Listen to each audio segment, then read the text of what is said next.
ದಸರಾ ಅಂತ ಹೇಳಿದ ತಕ್ಷಣ ನಿಮ್ಮ ತಲೆಗೆ ಬರುವಂತಹ ಪ್ಲೇಸಸ್ ಯಾವುದು? ಒಂದು ತುಂಬಾನೇ ಫೇಮಸ್ ಆದಂತಹ ಮೈಸೂರು ದಸರಾ ಹಾಗೂ ಮಂಗಳೂರು ದಸರಾ. ಮಂಗಳೂರು ದಸರಾ ಮಂಗಳೂರಿನವರಿಗೆ ಅಚ್ಚುಮೆಚ್ಚು, ನಮಗೆ ಅದೇ ಒಂದು ದೊಡ್ಡ ಹಬ್ಬ. ಹಾಗೆ ಮೈಸೂರಲ್ಲಿ ಆಗುವಂತಹ ದಸರಾ ಚಿತ್ರದುರ್ಗ, ಹುಬ್ಳಿ, ಧಾರವಾಡ, ಬೆಂಗಳೂರು ಎಲ್ಲ ಕಡೆ ಇದ್ದಂತಹ ಜಾಗಗಳಿಗೆ ತುಂಬನೇ ದೊಡ್ಡ ಹಬ್ಬವೇ ಆಗಿರ್ತದೆ. ಈ ಜಾಗದಲ್ಲಿ ಇದ್ದವರು ಎಲ್ಲರಿಗೂ ಮೈಸೂರು ದಸರಾವೇ ಅಚ್ಚುಮೆಚ್ಚು ಅಂತ ಹೇಳ್ತಾರೆ. ಸೊ ಇವತ್ತಿನ ವಿಡಿಯೋದಲ್ಲಿ ನಾನು ನಿಮ್ಮ ರಶ್ಮಿ. ನಾವು ಮೈಸೂರು ದಸರಾ ಹಾಗೂ ಮಂಗಳೂರು ದಸರಾ ಬಗ್ಗೆ ಡಿಸ್ಕಸ್ ಮಾಡಲಿಕ್ಕಿಲ್ಲ, ಬಟ್ ಇನ್ಸ್ಟೆಡ್ ಈ ಮೈಸೂರು ದಸರಾ ದಿವಸ ಆತ ಒಬ್ಬನಿಗೆ ಆದಂತಹ ಹಾರಿಫೈಯಿಂಗ್ ಘಟನೆ, ಅವನ ಲೈಫಲ್ಲಿ ಆದಂತಹ ವಿಷಯವನ್ನ ಇವತ್ತಿನ ವಿಡಿಯೋದಲ್ಲಿ ನಾವು ಡಿಸ್ಕಸ್ ಮಾಡಲಿಕ್ಕಿದ್ದೇವೆ. ಸೊ ಬನ್ನಿ ವಿಡಿಯೋ ಸ್ಟಾರ್ಟ್ ಮಾಡೋಣ. ವಿಕಾಸ್ ಎಂಬ ಆತ ತನ್ನ ಫ್ಯಾಮಿಲಿ ಜೊತೆ ಮೈಸೂರಲ್ಲಿ ವಾಸವಾಗ್ತಿದ್ದ. ಸೊ ಆತ ತನ್ನ ಸ್ಕೂಲ್ವರೆಗೆ ಮೈಸೂರಲ್ಲೇ ಕಳೆದಿದ್ದ. ಆದ ನಂತರ ಬ್ಯಾಂಗ್ಳೂರ್ಗೆ ಶಿಫ್ಟ್ ಆದ ಆತನ ಎಂಟೈರ್ ಫ್ಯಾಮಿಲಿ ತನ್ನ ಕಾಲೇಜ್ ಎಲ್ಲ ಮುಗಿಸಿದ್ದು ಬ್ಯಾಂಗ್ಳೂರಲ್ಲೇ. ಬ್ಯಾಂಗ್ಳೂರಲ್ಲಿ ಮುಗಿಸಿ ಅಲ್ಲಿದ್ದಂತಹ ಫೇಮಸ್ IT ಕಂಪನಿಯಲ್ಲಿ ಒಂದು ಒಳ್ಳೆ ಪೋಸ್ಟಲ್ಲಿ ವಿಕಾಸ್ ಕೆಲಸ ಕೂಡ ಮಾಡ್ತಿದ್ದ. ವಿಕಾಸಿಗೆ ಯಾವಾಗಲೂ ಒಂದು ಬೇಸರ ಇತ್ತು.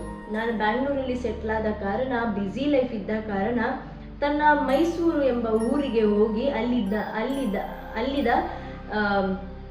ದಸರಾ ನೋಡಲಿಕ್ಕೆ ಆಗ್ತಿರ್ಲಿಲ್ಲ ಅಂತ. ಸೊ ಆತನ ಫ್ಯಾಮಿಲಿ ಕೂಡ ಬ್ಯುಸಿ ಫ್ಯಾಮಿಲಿ ಆದ ಕಾರಣ ಎಲ್ಲರೂ ಕೂಡ ಅವರವರ ಕೆಲಸದಲ್ಲೇ ಬ್ಯುಸಿ ಇರ್ತಿದ್ರು.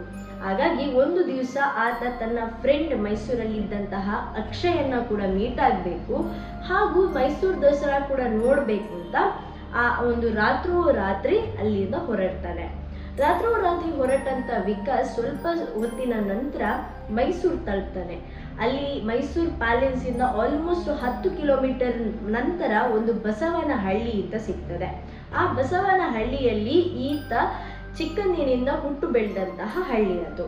ಸೊ ಅಲ್ಲಿಗೆ ಹೋಗಿ ಆತ ಬಸವನಹಳ್ಳಿ ರೀಚ್ ಆದ ನಂತರ ಥಿಂಕ್ ಮಾಡ್ತಾರೆ, ನಾನು ಇದ್ದಂತಹ ಮನೆ, ನಾನು ಆಟಾಡಿದಂತಹ ಜಾಗ ಹಾಗೂ ಅಕ್ಷಯ್ಗೆ ಒಂದು ಸರ್ಪ್ರೈಸ್ ಕೊಡುವ ಅಂತ. ಅಕ್ಷಯ್ ಮತ್ತು ವಿಕಾಸ್ ಆಲ್ಮೋಸ್ಟ್ ಸೋಷಿಯಲ್ ಮೀಡಿಯಾದಲ್ಲಿ ಟಚ್ ಇದ್ದಂತಹ ಫ್ರೆಂಡ್ಸ್ ಇವರು. ಯಾಕಂದರೆ ನಾರ್ಮಲಿ ಕಾಂಟ್ಯಾಕ್ಟ್ ಹಾಗೂ ಪರ್ಸ್ನಲಿ ಮೀಟ್ ಆಗದೆ ಇರುವ ಕಾರಣ ಈತ ಆಲ್ಮೋಸ್ಟ್ ಒಂದು 5 to 6 years ಅಕ್ಷಯನ ಪತ್ತೆ ಇರದ ಕಾರಣ ಯಾವುದೋ ಒಂದು ವಿಷಯದಲ್ಲಿ ಬ್ಯುಸಿ ಇದ್ದ ಅಂತ ಅಂದ್ಕೊಂಡು ಈತ ಸರ್ಪ್ರೈಸ್ ಕೊಡುವ ಅಂತ ಸೀದಾ ಮೈಸೂರಿಗೆ ಬಂದಿರ್ತಾನೆ. ಆಗ ಬಸವನಹಳ್ಳಿಯಲ್ಲಿ ಆತನ ಮನೆಗೆ ಹೋಗುವಂತಹ ದಾರಿ ತುಂಬನೇ ಕಷ್ಟಕರವಾದಂತಹ ದಾರಿ ಆಗಿತ್ತು. ಹಾಗೂ ಆ ದಾರಿಯಲ್ಲಿ ತುಂಬನೇ ಕಳ್ಳು ಅದೆಲ್ಲ ಇದ್ದ ಕಾರಣ ಆತನಿಗೆ ಗಾಡಿ ತಗೊಂಡು ಹೋಗುವಷ್ಟು ಪೇಷನ್ಸ್ ಇರಲಿಲ್ಲ.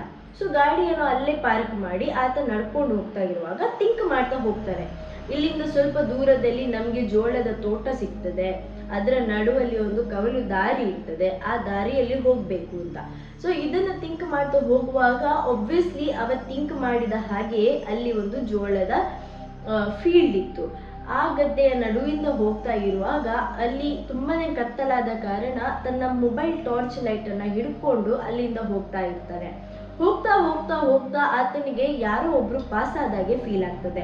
ಕರೆಕ್ಟಾಗಿ ಮೊಬೈಲ್ ಲೈಟ್ ಹಾಕಿ ನೋಡುವಾಗ ಗೊತ್ತಾಗ್ತದೆ ಅದು ಒಂದು ಬಿಳಿಯ ಸಾರಿಯನ್ನ ಒಂದು ಗದ್ದೆಯಿಂದ ಇನ್ನೊಂದು ಗದ್ದೆಗೆ ಅವರು ಕಟ್ಟಿ ಹಾಕಿದ್ರು ಅಂತ. ಬಟ್ ಆತನ ತಲೆಗೆ ಈ ಥರದೊಂದು ಐಡಿಯಾವೇ ಬರಲಿಲ್ಲ. ಒಂದನೇ ಅಲ್ಲಿಗೆ ಯಾರು ಹೋಗ್ಬಾರ್ದು ಅಂತ ಕಟ್ಟಿರ್ಬೋದು, ಇಲ್ಲದಿದ್ರೆ ಈಚೆಯಿಂದ ಬಂದ ಯಾವುದೇ ಪ್ರಾಣಿ ಆಚೆ ಹೋಗಿ ಆ ಜಾಗವನ್ನ ಗಲೀಜ್ ಮಾಡಬಾರ್ದು ಅಥವಾ ಅಲ್ಲಿದ್ದಂತಹ ಕಾರ್ನ್ ಫೀಲ್ಡ್ ಇದೆಯಲ್ಲ ಅದನ್ನ ಹಾಳು ಮಾಡಬಾರ್ದು ಅಂತ ಕಟ್ಟಿರ್ಬೋದು ಅಂತ.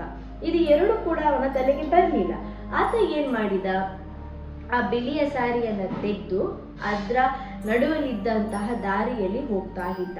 ನಡುವಲ್ಲಿ ಆತನಿಗೆ ಒಂದು ಹಾರಿಫೈಯಿಂಗ್ ಫೀಲ್ ಆಗ್ತದೆ. ಏನಂದ್ರೆ ಆ ಗಾಳಿಯ ಚೂರು ಕೂಡ ಬರ್ತಾನೆ ಇರಲಿಲ್ಲ. ಆದ್ರೂ ಕೂಡ ಆ ಕಾರ್ನ್ ಫೀಲ್ಡ್ ಪ್ಲಾಂಟ್ಸ್ ಇದೆಯಲ್ಲ ಅದು ಅದರಷ್ಟಕ್ಕೆ ಮೂವ್ ಆಗ್ತಾ ಇತ್ತು. ಅದನ್ನು ನೋಡಿ ಈತನಿಗೆ ಸ್ವಲ್ಪ ವಿಯರ್ಡ್ ಫೀಲ್ ಆಗ್ತದೆ, ಸೈಡಲ್ಲಿ ಹೆದರಿಕೆ ಕೂಡ ಆಗ್ತದೆ. ಆದ್ರೂ ಕೂಡ ಧೈರ್ಯ ಮಾಡಿ ಈತ ಮುಂದೆ ಹೋಗ್ತಾ ಇರ್ತಾನೆ. ಮುಂದೆ ಹೋಗ್ತಾ ಇರುವಾಗ ಆತನಿಗೆ ಸಡನ್ ಆಗಿ ಕಪ್ಪು ಆಕಾರದ ಒಂದು ಮನುಷ್ಯನ ಫಿಗರ್ ನೋಡ್ಲಿಕ್ಕೆ ಸಿಗ್ತದೆ. ಆದ್ರೆ ಅದರದೊಂದು ವಿಚಿತ್ರ ವಿಷಯ ಏನಂದ್ರೆ ಅದಕ್ಕೆ ತಲೆವೇ ಇರಲಿಲ್ಲ. ಅದನ್ನ ನೋಡಿ ಎರ್ರ ಪಿರ್ರಿ ಅಂತ ಓಡ್ತಾ ಹಿಂದಕ್ಕೆ ಬರ್ತಾ ಇರುವ ವಿಕಾಸಿಗೆ ದಾರಿ ತಪ್ತದೆ. ಆದ್ರೂ ಕೂಡ ಹೇಗಾದ್ರೂ ಮಾಡಿ ಯಾವುದಾದ್ರೂ ಒಂದು ದಾರಿ ಮೇನ್ ರೋಡ್ಗೆ ಕನೆಕ್ಟ್ ಆಗ್ತದೆ ಎಂಬ ಧೈರ್ಯ ಇದ್ದ ಕಾರಣ ಆತ ಒಂದು ದಾರಿಯನ್ನ ಇಟ್ಕೊಂಡು ಹೋಗ್ತಾ ಇರ್ತಾನೆ.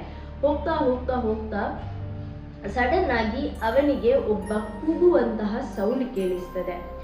ಅದನ್ನ ಫಾಲೋ ಮಾಡ್ಬೇಕಾ ಬೇಡವಾ ಅಂತ ಅನ್ಕೊಳ್ತಿದ್ದಾಗೆ ಆತನಿಗೆ ಒಂದು ತಲೆಗೆ ಫೀಲ್ ಆಗ್ತದೆ, ಯಾರಾದ್ರೂ ಮನುಷ್ಯ ನನ್ನಾಗಿ ಕಳ್ದೋಗಿದ್ರೆ ಹೆಲ್ಪ್ ಆದ್ರೂ ಆಗ್ತದಲ್ವಾ ಅಂತ ಅನ್ಕೊಂಡು ಅವನಿಗೂ ಕೂಡ ಧೈರ್ಯ ಬರ್ತದಲ್ಲ ಅನ್ಕೊಂಡು ಆ ಕೂಗು ಕೇಳ್ತಾ ಇದ್ದ ಶಬ್ದವನ್ನ ಫಾಲೋ ಮಾಡ್ತಾ ಹೋಗ್ತಾನೆ.